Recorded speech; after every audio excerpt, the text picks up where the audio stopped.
आजकाल आपल्या सगळ्यांना माहिती आहे की ऑनलाईन फ्रॉड किती चालू आहेत आणि कुठल्या कुठल्या पद्धतीने फ्रॉड करून आपल्या अकाउंटचे पैसे रिकामे करतात.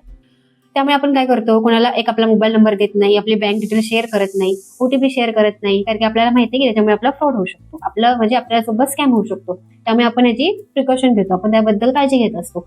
पण इतकी काळजी घेऊन सुद्धा कधीतरी नकळतपणे एखादी अशी चूक होऊन जाते की आपल्या आयुष्यभराची कमाई निघून जाते. असाच एक किस्सा माझ्या मैत्रिणीच्या आजीसोबत घडलेला आहे 8 दिवसापूर्वी. तो किस्सा ऐकल्यावर मी शॉकच झाले, म्हणून म्हटलं आज तुमच्यासोबत तो शेअर करावा. कारण कधी कधी काय होतं माहितीये का, सगळ्या प्रिकॉशन घेऊन सुद्धा आपल्या हातातून नकळतपणे चुकी होतेच. आणि सेम तिच्या बाबतीतही असंच झालं.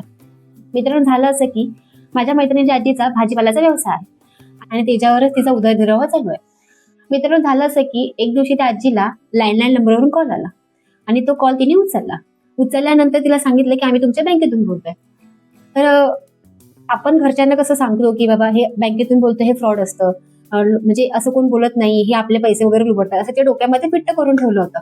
त्याच्या डोक्यात फिट होतं. त्यामुळे ती बोलली सरळ सरळ की कुठून म्हणजे तुम्हाला माझा नंबर कसा मिळाला, माझं कुठलं बँकचं खातं आहे, माझा अकाउंट नंबर काय आहे, असं तिने बरेचसे क्रॉस चेक करायचा प्रयत्न केला.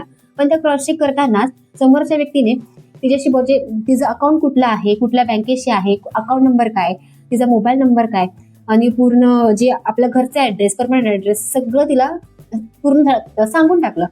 एवढी सगळी माहिती तिला सांगितली आणि ती जी सगळी माहिती आहे ती प्रॉपर प्रोफेशनल लँग्वेज मध्ये होती आणि मराठी भाषेमध्ये होती.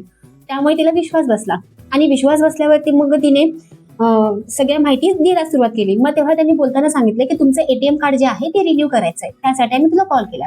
तर तो रिन्यू करायचं म्हटल्यावरती तिला माहिती होतं की तिचं एटीएम कार्ड आहे ते आता एक्सपायर सुद्धा आलेलं आहे. आणि मग सांगितलं की तुम्ही मला सांगा, आम्ही तुमचं एक्सपायर, जर तुम्हाला एटीएम कार्ड हवं असेल तर आम्ही ते रिन्यूला टाकतो, म्हणजे तुमच्या घरच्या ऍड्रेसवरती येऊन जाईल. आता तिला एवढी सगळी प्रॉपर माहिती समजली, त्याच्यामुळे तिने ट्रस्ट ठेवून ती बोलली ठीक आहे, मला पाहिजे साहेब, मला द्या तुम्ही, माझा जो काही फॉर्म असेल तो भरून द्या, मला घरपोच द्या एटीएम. ते बघा किती छान आहे. त्यांनी काय केलं, आजीशी बोलले आणि पूर्ण एंड पर्यंत आणलं. नंतर एंड नंतर त्यांना असं दाखवून दिलं की मॅडम तुमचा आता एटीएम आहे ते लवकरच येईल, म्हणजे महिनाभरात तुम्हाला एटीएम तुमच्या घरात मिळून जाईल. आणि बोलणं तिथं होऊन फोन ठेवायच्या मूडमध्ये होते. फोन ठेवायच्या मूडमध्ये असताना त्यांनी सांगितलं मॅडम तुम्हाला एक SMS आलाय बघा, तो यासाठीच आहे, जो आपण फॉर्म फिलअप केला आहे तो फॉर्म फिलअप झाल्यानंतर एक रेकॉर्ड दाखवावं लागतं आम्हाला बँकेला की आम्ही या व्यक्तीचा फॉर्म भरला आहे आणि त्याचं कन्फर्मेशनसाठीच जो SMS आलाय त्या SMS मध्ये बघा एक सिरियल नंबर आला असेल तो आम्हाला सांगा, कारण आम्हाला तुमच्याशी बोलणं झालं आहे त्याच्या कन्फर्मेशनसाठी बँकेला एक रेकॉर्ड ठेवावं लागतं. मित्रांनो, इतक्या वेळी ती कॉलवर बोलत असल्यामुळे तिचा त्यांच्यावरती एक ट्रस्ट बसला आणि तिने ट्रस्ट असल्यामुळे जास्त विचार न करता तिने तो सिरियल नंबर त्यांना शेअर केला आणि तिथेच ती फसली. मित्रांनो, ती आता फसली कशी हे मी तुम्हाला आता सांगते आणि तिला हे समजलं कधी. तर बघा, हे सगळं प्रकरण होऊन 4 ते 5 दिवस होऊन गेले होते आणि 4-5 दिवसानंतर तिला जायचं होतं आपल्या गावी नातीच्या लग्नाला. तर नातीच्या लग्नाला जायचंय म्हणून थोडीफार शॉपिंगसाठी ती आता बँकेत गेली पैसे काढायला. तर पैसे काढायला गेली, पैसे काढताना तिने स्लिप भरला, स्लिपवरती अमाऊंट टाकली होती तिने 35,000 टाकून तिथे गेली ते कॅशियर जवळ. त्या कॅशियरवाल्यावर तुमच्या अकाउंटला पैसे नाही आहेत. तिला ते खरं वाटलं नाही. मग तिने काय केलं, बँक मॅनेजरकडे गेली. बँक मॅनेजर बोलला की नाही, इथे अकाउंटला का पैसे दिसत नाही, तुमचं ट्रान्झॅक्शन झालंय का तुमच्याकडून, असं सांगितलं. की शॉक, कसलं काय. मग जेव्हा मॅनेजर, ती बोलली नाही माझं कुठलं ट्रान्झॅक्शन झालं नाहीये. पण नंतर जेव्हा बँक मॅनेजरने सांगितलं की तुमचं ह्या दुसरं ट्रान्झॅक्शन झालंय, तेव्हा तिला समजलं. मग तेव्हा तिने त्या मॅनेजरला मला तुमच्या बँकेकडून कॉल आला होता असं तिने सांगितलं. मग तेव्हा तिला मॅनेजरने सांगितलं की आम्ही कुठलाही, म्हणजे आम्हाला जर कुणासोबत कॉन्टॅक्ट करायचा असेल तर आम्ही कॉल वगैरे करत नाही, फोन कॉल असं काही करत नाही, डायरेक्ट ब्रांच येतं की तुम्हाला SMS किंवा मेल वगैरे असतो त्याच्यावरती आम्ही तुम्हाला सांगतो. मग तेव्हा ती शॉक झाली. मग तिला सांगितलं, बँक मॅनेजरने सजेस्ट केलं की तू पोलीस स्टेशनला जाऊन तुझी कंप्लेंट कर.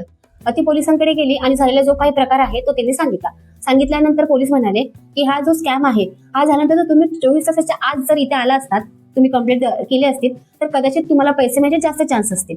पण आता हा प्रकार होऊन 4 ते 5 दिवस झालेले आहेत आणि त्यामुळे तुमचे पैसे मिळण्याचे चान्सेस हे फार कमी आहेत, तरी सुद्धा आम्ही तुमची केस घेतो असं बोलून पोलिसांनी त्यांची केस घेतली. पण तुम्हाला आता माहितीये ते काय आता मिळणं पॉसिबल नाही, ते गेले आता.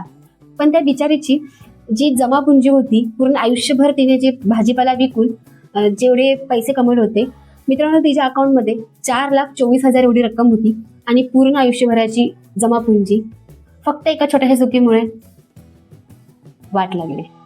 मित्रांनो, आपण सुद्धा आजीसारखं कधीतरी फसू शकतो. कसं काय, तर बघा, समजा आपल्याला कोणातरी कॉल आला, त्यांनी कॉलवरती आपल्यासोबत अशा वैयक्तिक गोष्टी शेअर केल्यात ज्या कोणाला सहसा माहिती नसतात. मग आपल्याला असं साहजिक वाटतंच ना की जो आपला समोरचा व्यक्ती जो आहे, जो इतक्या गोष्टी मला म्हणजे डिटेल एवढं बोलतोय, म्हटलं तो खरं बोलत असेल किंवा तो खरा असेल ना अधिकारी तो. आणि आपण तिथेच बसतो, कारण आपण टेक्नॉलॉजी जमान्यात राहतो आणि इथे आपली वैयक्तिक माहिती सुद्धा फ्रॉड लोक इझिली मिळवू शकतात. त्यामुळे तुम्हाला इथून पुढे जर कॉल आला आणि जर तुमची पर्सनल जी माहिती आहे ते त्यांनी तुम्हाला सांगितली, तर लगेच विश्वास ठेवू नका.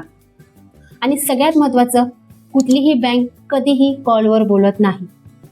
त्यामुळे सतर्क राहा, सावध राहा.